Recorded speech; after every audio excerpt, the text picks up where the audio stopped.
Hello and welcome back to English Today. And this is DVD 7 and the third DVD in your elementary level. And in this DVD, you will see another 2 episodes of our story, That's Life, followed by our special TV programs. In the cinema program, they will be talking about the Sundance Film Festival, followed by a debate about e-learning. Then, in the grammar section, we will study more about adjectives, in particular the comparatives and the superlatives. So, happy studying. Well, guys, why don't we go to the cinema tonight? That's a great idea. What's on? Well, there's the new film with Schwarzenegger. That should be good. You're joking, right? No, I'm not. What would you suggest? How about going to the disco? The disco. Are you crazy, Alice? That's not even music. That's simply noise. Come on, Peter. It's Saturday night. We have to do something special. Something exciting. And going dancing is surely more exciting than going to the cinema. I agree with Alice. Let's go dancing. What about a third choice? I guess Anne is right. Why don't we try to find a good compromise? Come on, guys. How boring and old-fashioned you are. And you are more frivolous than I am, Alice. Come on, guys. Don't argue now, please. Let's vote on it. Well, Alice and I want to go dancing. Peter and Anne don't. How about you, Sharon? I don't know. Well, the disco is probably more entertaining than the cinema. Great. Okay, guys. 3 against 2. Let's go dancing.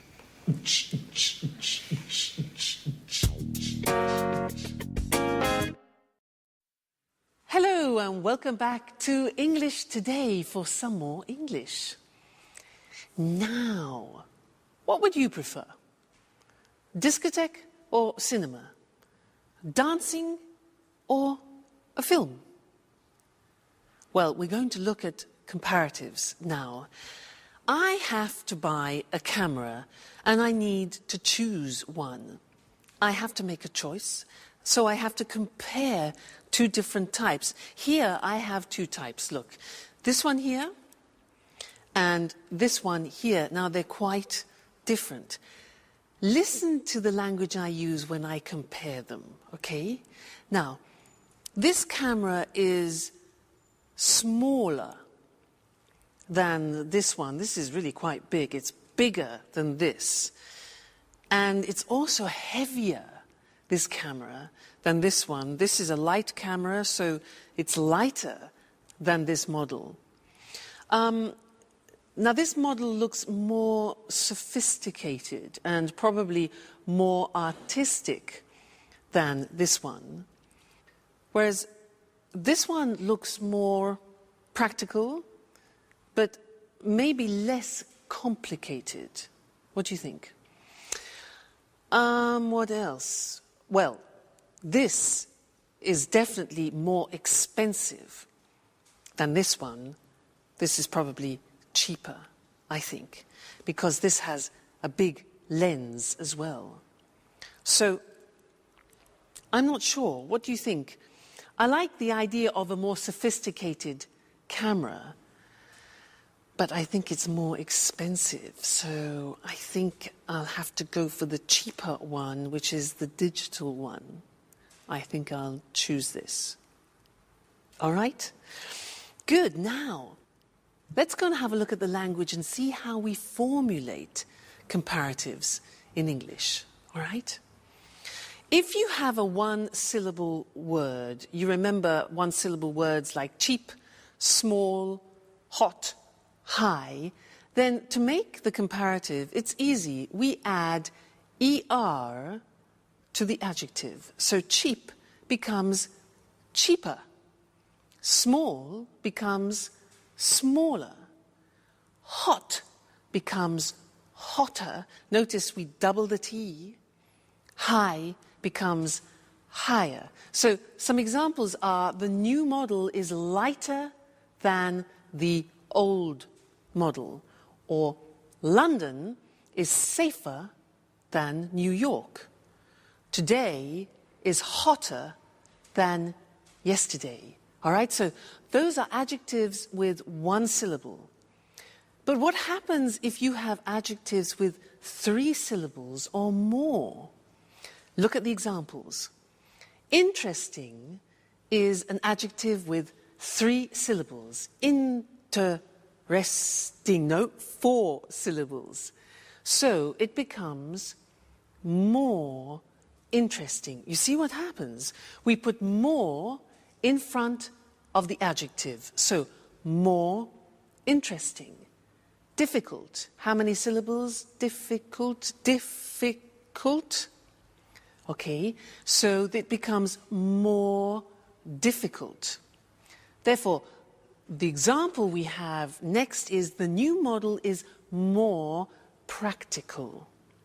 Or London is more expensive than Madrid, for example.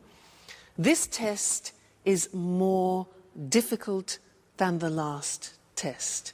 So you see, how we formulate the comparative depends on the adjective that we use.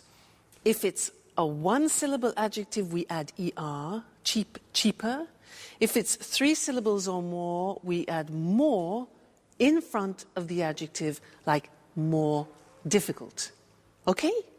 Now, we are going to go back to that life where the girls are getting ready to go dancing. They use a lot of comparatives in the conversation. Listen carefully and try and recognize them. Okay? Great. See you next time. Bye.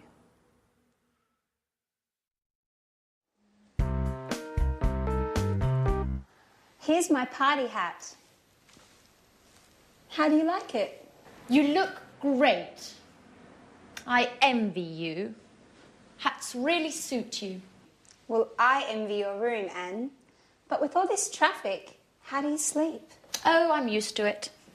Which disco are we going to? Paradise. It's a new disco on King's Road. It's very nice. Did Tom and you go there together? Yes, we went last Saturday. We spent a nice night together. Maybe I asked the wrong question. You don't like Tom, do you? He's boring. Very boring. Besides, he's an Aries and he talks too much. Last night, for example, he showed me all the pictures of his holiday in the Alps. He talked for an hour about the mountains. But I hate the mountains. Why do you say that? The mountains are beautiful and spectacular. I prefer the beach. It's more relaxing and entertaining. Oh, I don't know. I think the beach is more boring than the mountains. Why do you say that? Well, think about it. Lying on the beach every day, it's much more interesting to be walking in the countryside. Yes. But it's usually colder in the mountains. I think the beach is also more romantic. Girls, stop talking nonsense. How do I look? You look very pretty, Alice. Thanks, Sharon, but you look better than me. No, how can you say that? You're much more tan than I am. Yes, but you are in better shape. And me? How do I look? You are very pretty too, Anne. I'm sure I'm not nearly as beautiful as you. Come on, guys. Start making stupid comparisons. Let's just say that we're all different. Hey, girls. Okay, are you ready? I need your advice. Which shirt is better according to you? The red one, it's much better than the blue one for a disco night. And you, Sharon?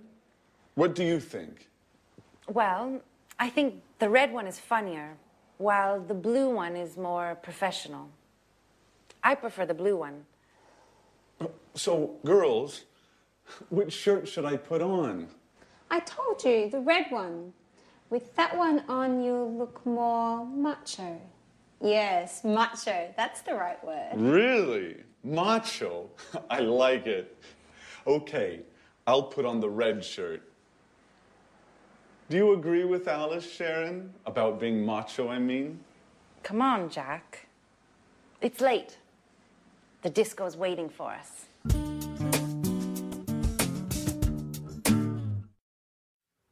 Hello again, and welcome back.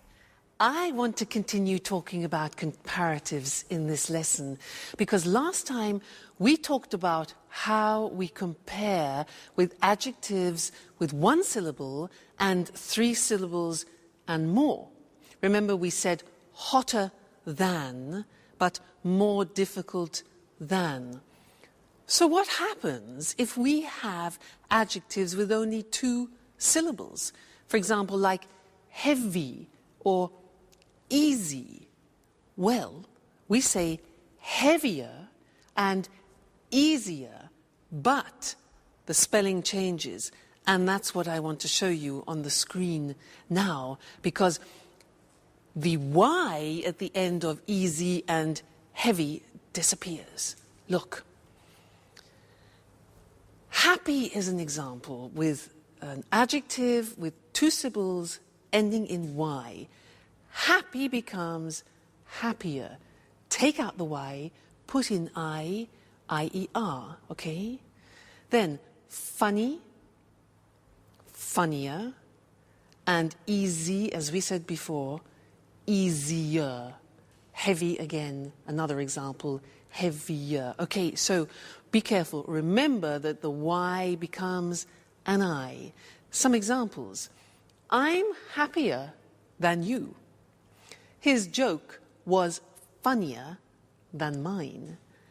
English is easier than Russian.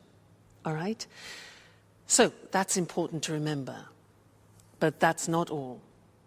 There are some real exceptions, as always, in the English language, also in the comparative form. And that's what I want to look at with you now. It's very important. The question is, what is the comparative of good? The comparative is completely different. It's better. So you would say, this camera is better than that camera. All right, so good becomes better. What about bad? Again, it's completely different. Bad becomes worse. Today's weather is worse than yesterday's, okay? Bad, worse. And one more example, far, which means distance, far becomes further or even farther. Both possibilities, farther written F-A-R-T-H-E-R, as you can see on the screen. All right, so those are the big exceptions. Good becomes better. Bad becomes worse. Far becomes farther or further. You choose. Examples, walking is better than running. Today, the weather is worse than yesterday. And Southampton is further than Brighton. All right? So those are all the most important things that you need to know when you're comparing things. Don't forget the exceptions. They're very, very common and easy to forget. All right? Great. So I'll see you next lesson where no doubt you will be speaking English better. Okay? See you then. Bye.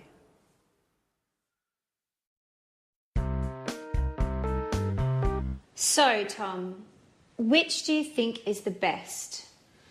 I think Prague is the most interesting. Are you sure?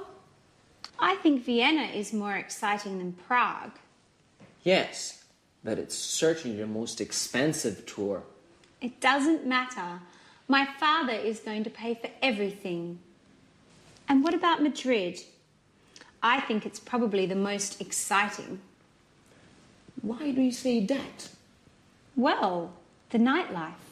I'm sure there are a lot of discos. That's true. But it is certainly the hottest city. You're a good friend, Tom, but you are so boring. I don't really care about the weather. I just want to enjoy myself. This trip is my father's birthday present to me. I want to go to Europe's most interesting city, but also the most special and the most entertaining one. I see. Well, I think all three are interesting cities. Hi, guys. What are you doing? My father is going to give me a trip for my birthday, so I'm choosing where I would like to go. Oh, really? That's great. Are you going alone? No, my father promised to come with me. Oh. Well, do you already have an idea of where you want to go? Not yet. I can't make up my mind between Vienna, Prague and Madrid. Tom was making some precious suggestions. But she isn't taking my advice, as usual. Well, I think Prague is probably the oldest city, but Vienna is the most interesting one. There are a lot of important meetings in Vienna. Oh, and lots of museums too. Well, Madrid also has a lot of museums. Do you agree with that? Yes, that's true. But Madrid is certainly the hottest city. Oh my God, Anne. You are like Tom. You both talk nonsense. I think you two should go out together. I think you would get on well. Alice, what are you talking about? You're joking, right? Well, not really. I think Tom is perfect for you, Anne. Come on, Alice. Stop being foolish. You're embarrassing us. Really? There's no need to be ashamed. Listen, I'm going to leave you two alone now so you can get to know each other better. Bye.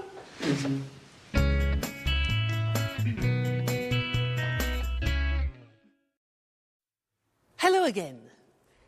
Now that's an interesting couple. Tom, who is an obsessive museum goer, Anne, who is an obsessive cleaner. Put them together, and what have you got? The cleanest museum in the world. Now, the cleanest is an example of the grammar form of the superlative. And that's what I want to look at with you now. I want to give you some examples. So listen carefully to what I say. All right? Good. So, good morning, ladies and gentlemen. Are you having problems opening your bottles? Well, I have the solution for you. Here it is. A revolutionary bottle opener. This is a bottle opener. Have you been using these old models like this and been having problems? Well, this is the most intelligent and the most revolutionary bottle that you can find. Bottle opener, it's called, okay? So, how does it work? You take your bottle of wine. You open it up like this. You open it here. You put it on the top of the bottle, like that, over the cork. Then, in this position, you see, hold it strong. Take the lever like this, and you pull over like that. Okay? Takes a little bit of effort, but not like that one. Then, you push it back, and what happens? Bingo! Out comes the cork. Then, the same action, hold it tight, pull it over, the cork comes out, and we are ready to drink. This is, ladies and gentlemen, the most effective, the newest, the quickest, the smartest and the most revolutionary bottle opener that you will ever find. And it's the most economical. It's the cheapest. It only costs €20 for you. So, buy one today and let's pour some wine and toast to the most superlative bottle opener in the world. Cheers. That's nice. Great. That was the superlative. Let's go and see it on the screen. Nice wine. Now, when we have an adjective with one syllable, like cheap, what we do is we add the at the beginning to make it superlative, and then we add est to the adjective. Look at the examples. It's the cheapest, the newest, the quickest, the smartest bottle opener in the world. Okay, so the plus est at the end. Now, if the adjective is 2 or 3 or more syllables, it changes, as I said, and it becomes the most effective. Now, the adjective doesn't change, but in front of it we put the most effective. It's the most economical bottle opener. It's the most beautiful, it's the most revolutionary bottle opener. Okay, so again, be careful. Is it a 1-syllable adjective? Is it a 2 or 3 or 4 syllable adjective? Because it changes. Great. Now, let's go back to life. That's life, where Jack and Peter are talking about football. They're talking about the best football team in the world. Okay? And I'll see you later. Cheers.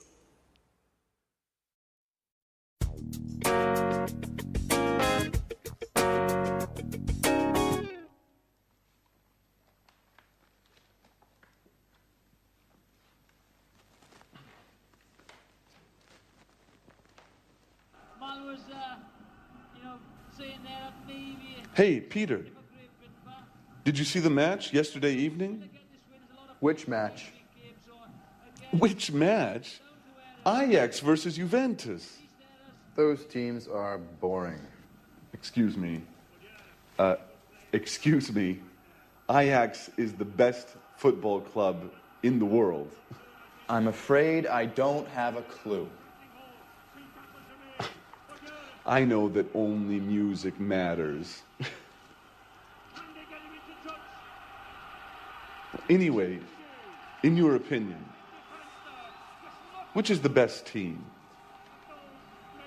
I don't know. I heard Arsenal is the best one of all time. They've got the most aggressive players, the most important coach, the toughest goalkeeper. Peter, you are so mistaken. Okay. What's so great about Ajax? Well, first of all, their defense is superb. It's much more intelligent than Arsenal's. No. Still. No.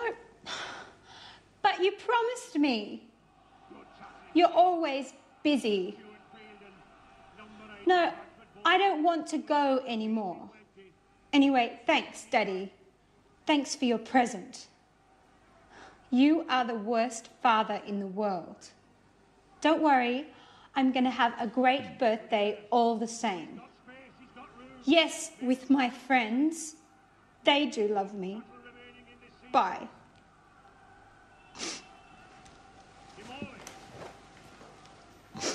Is everything okay, Alice? No, nothing is okay. My father keeps on being the same. Oh, come on, Alice. Don't cry, please. Tell us what happened. Well, you know, I told you my father decided to give me a trip for my birthday. Well, he promised to come with me. And just now, he told me that he can't anymore because he has some important work to do, as usual. Oh, don't be angry with him. Even if he has something important to do, you can leave for your trip anyways. No, I don't want to go anymore. Well, don't worry, Alice. We are going to give a big party for you. Isn't that true, guys? Absolutely. Of course. You are the most brilliant, the smartest, and the funniest roommate we've ever had. Even if sometimes you are a bit lazy. You need a special party. Thanks a lot. You are the best friends in the world.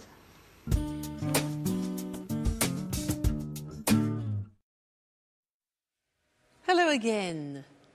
Now, you know, Mr. Monkey reminds me of Jack. He's obsessed with football, but he's very sweet. Did you hear what he said to Alice? He said, "You're the most brilliant roommate we've ever had." That's really sweet. And did you hear them talking about football? Well, I don't know what you thought. They said, this was Jack. He said, "Ajax is the best football team in the world." Debatable.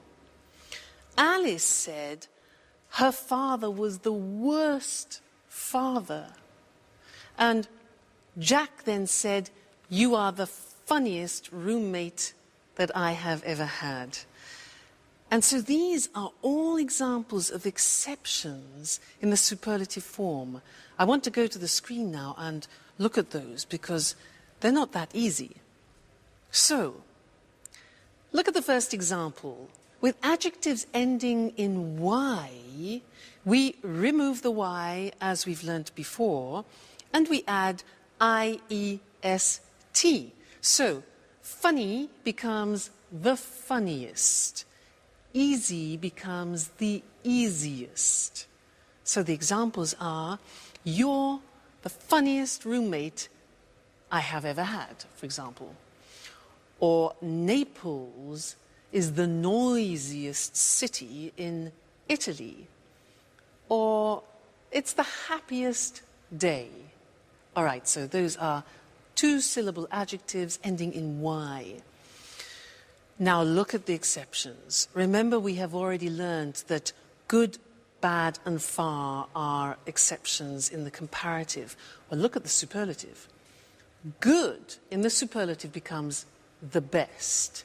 So it's good, better, the best. Bad in the comparative is worse, remember? The superlative is the worst. Notice the T. Bad, worse, the worst. Don't forget to pronounce the T. And then far, the comparative we said was farther or further, and the superlative form is the farthest or the furthest. Okay? So, those are the three most important exceptions. You need to learn those by heart because words like good and bad we use every day. So try and memorize them, all right? And I'll see you in the next lesson. Bye. Good morning, good morning. Welcome to this week's edition of Talk Cinema. Here in the studio with me is Sanjeev Gupta, our cinema expert. Good morning, Sanjeev. Good morning. Well, Sanjeev, what are you talking about today? Today I want to talk about the Sundance Film Festival. Sounds interesting. I've heard of the Sundance Festival. What exactly is it? Well, to put it simply, Sundance is a festival for independent films and people interested in them. Okay. Can you explain what an independent film is? Independent films, sometimes they're called indies, are films that don't come from the major Hollywood studios. They're produced and financed by the directors themselves, and they're usually low-budget productions. But of course, this doesn't mean that they're appreciated less than normal commercial films. Of course, independent films can be very interesting, and often they deal with contemporary issues. Exactly. You can't compare independent films with Hollywood blockbusters. They're two completely different things. Well, Hollywood films are more spectacular. They're usually high-budget productions, and the money comes from the Hollywood studios, not from the directors. There's more money to spend, so they can feature famous stars. There's another important difference here. Hollywood movies are distributed throughout the world. That's how they make so much money at the box office. Right, Sanjeev? Right, Lucy. On the other hand, independent films generally win the praise of cinema critics, but make less money at the box office. OK, let's go back to the Sundance Film Festival. Well, this festival has nothing in common with the Oscars night in Los Angeles, but it is the most important film festival in the world for independent films. It's important because it promotes the work of many young directors. When did the festival start? Robert Redford organised the first festival 25 years ago. The festival takes its name from Sundance Kid, the character Robert Redford plays in the film Butch Cassidy and the Sundance Kid. Today, the Sundance is divided into two sections. The main section is called the American Competition and is for American films and documentaries. The second section is the World Cinema Competition. This is for all other films. You know, Sundance is great fun. In addition to the films, there are parties and concerts and also special meetings for film students. Well, the Sundance Festival sounds fun. It's smaller and younger than other film festivals. There aren't lots of Hollywood stars. The awards aren't as prestigious as the Oscars. But it's an important festival. Right, Sanjeev? Right, and don't forget, it's great fun. OK, thank you, Sanjeev. And goodbye. Goodbye. Goodbye, and see you next week for another edition of Talk Cinema. So, the Sundance Festival takes its name from the Sundance Kid, the character that Robert Redford plays. A character is a person in a film. And we say that an actor plays a character. And let's have a look at some of the vocabulary and expressions we use to talk about films. There are independent films and Hollywood blockbusters. First of all, what is an independent film? It's a low-budget production that is not produced or financed by a major Hollywood studio. Major means big and important. A low-budget production is a film made with little money. And what's a Hollywood blockbuster? It's a high-budget production that is produced and financed by a major Hollywood studio. A high-budget production is a film made with lots of money. To produce a film means to make a film, and to finance a film means to find the money to make a film. We say a film is produced by and financed by someone. So, an independent film is usually produced and financed by the director of the film. The director is the person responsible for making a film. He or she directs the actors and decides how to tell the story of the film. Independent films are sometimes called indies, which comes from the word independent. Because Hollywood blockbusters are high-budget productions, they can feature famous stars. Famous stars are famous actors. So, if a film features famous stars, it means that famous actors and actresses are in the film. Pretty Woman features Julia Roberts and Richard Gere. We say Hollywood blockbusters are commercial films. This means they are easy to watch and easy to sell. They're made with the purpose of making money. All right, cinema lovers, that's it for now. Bye, and see you again soon. Hello. Welcome to this week's edition of Let's Talk, the Saturday evening debate with our commentators Tom and Marie. Good evening. Tonight I'd like to hear your thoughts about e-learning. You know, when I was a teenager, I hated school and studying. As you can imagine, my exam results weren't very good, so I couldn't go to university. Now I'd like to study philosophy, and I'm thinking of taking a distance learning course using my computer and the internet. Well, e-learning. The E means electronic, so e-learning is electronic learning. This is a new and convenient way of studying. Many universities around the world now offer distance learning degree courses via the internet. You can take a course from a university in England or in the States without leaving your home. That's true, but you need to have a lot of motivation to take an e-learning course. Why?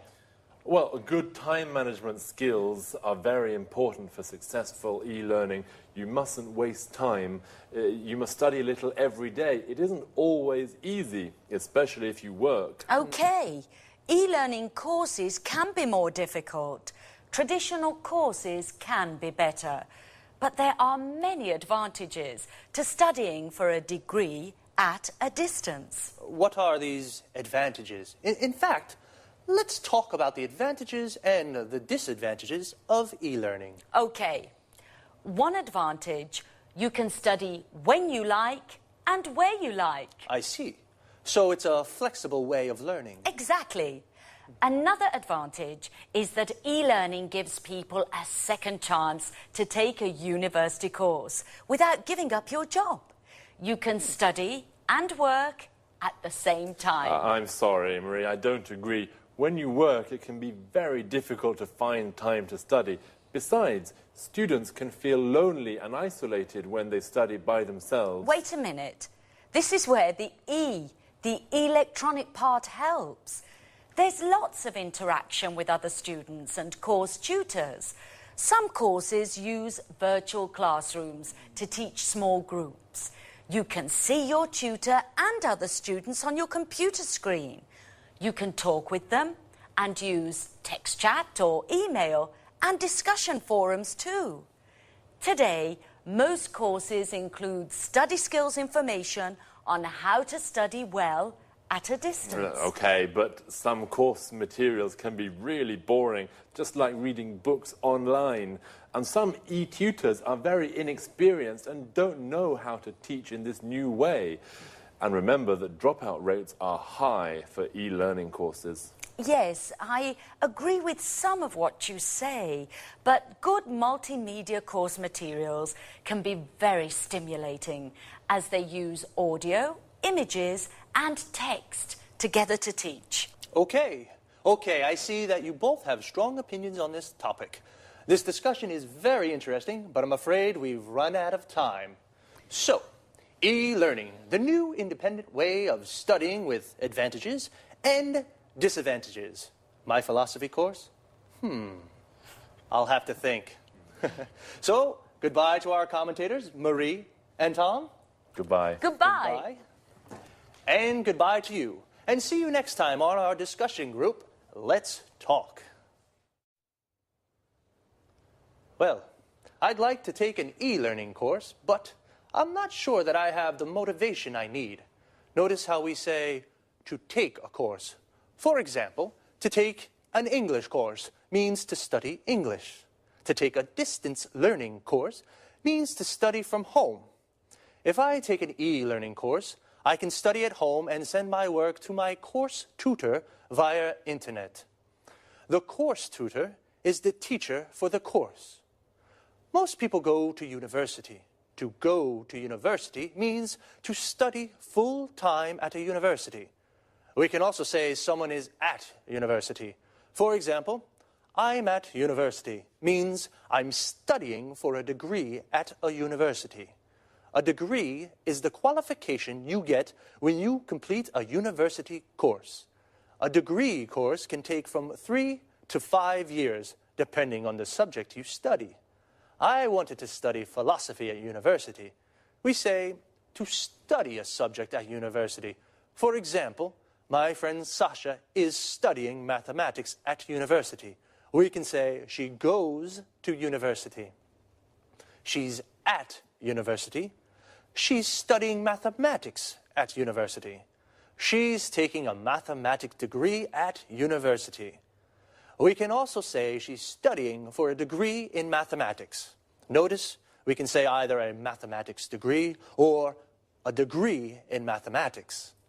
With e-learning courses, People study for a degree at a distance. This means they study at home. They don't go to the university to study. But Tom said the dropout rates for these courses are high. The dropout rates is the number of people who don't finish the course. The verb to drop out means to not finish a course. We can say to drop out of school or to drop out of university. Okay, well, study hard, and I'll see you on Saturday for another edition of Let's Talk. Goodbye.